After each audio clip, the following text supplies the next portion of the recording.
Alright guys, so we're going to carry on this, having a look at all of the sets from like Sword and Shield to now. So the last video was looking at Sword and Shield base. So the next set would be Rebel Clash or Rebel Trash, as rightly so it should be called. But let's have a look at kind of like how well it's done. So currently on, this is TCG Player, it says it's selling for $220. Now, if we have a look at the best cards, like the top cards in the set, we've got the Full Art, the Boss's Orders, that sells for £36.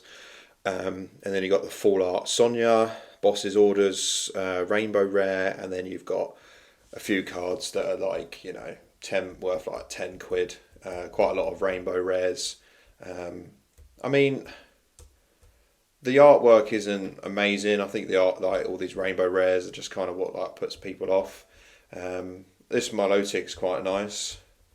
I've never really taken a proper look at the set, but yeah, it's just proper heavy on the Rainbow Rares. I actually do have this Dragapult V in a PSA 10 myself. I just like Dragapult. I think it's probably one of the coolest Pokemon to come out in a long time. But yeah, I mean, other than that, there's just nothing else in here really to write home about. But let's have a look at actually how well these, like the chase card has actually been selling in a PSA 10, and the booster box. So the booster box, there was one here sold end of March for £200. You got one from Australia that sold for like 300 quid. I'm not quite sure why that was so expensive. You've got a lot of these sort of half pack boosters that are 18 packs that sell for £67. So I mean, if a booster box costs 200 quid and you can get two of these for 120 to 130, then you already save money there. There's a booster box here that sold for 140.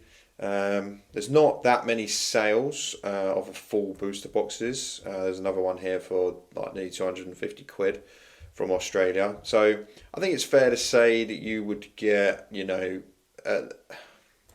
you'd be hard pushed to get £200 for this box. Like 150, I think is realistic, and they would have retailed anywhere from sort of like 90 to £100. So within like 4 years, they've, you know, gone up. Off the top of my head, there was what, like 25. They've gone up 50%. So not amazing. I mean, don't get me wrong. Still some gain there, of course. And then if we have a look at the chase card in a PSA 10, £60 for the Boss's Order, best offer accepted, Rainbow Rare. It's quite nice, that Rainbow Rare of the, but I don't really collect like Full Art trainers myself. £55, £40, 77. So I mean, you're looking at, I'd say, 50 quid for the chase card in a PSA 10.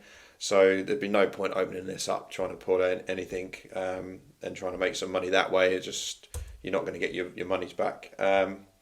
So yeah, in the past month, it's kind of just flatlines. Past 3 months, it's gone down. So considering it's, you know, a set that people do not like, it hasn't done terrible. I mean, like 50% up in the past 4 years, you know, still not too bad. So yeah, the next set we'll be looking at is Darkness Ablaze. I hope you sort of enjoying these little short videos that I'm doing of the, like, updating the old sort of sets. So yeah, I appreciate you watching, and I'll see you in the next one.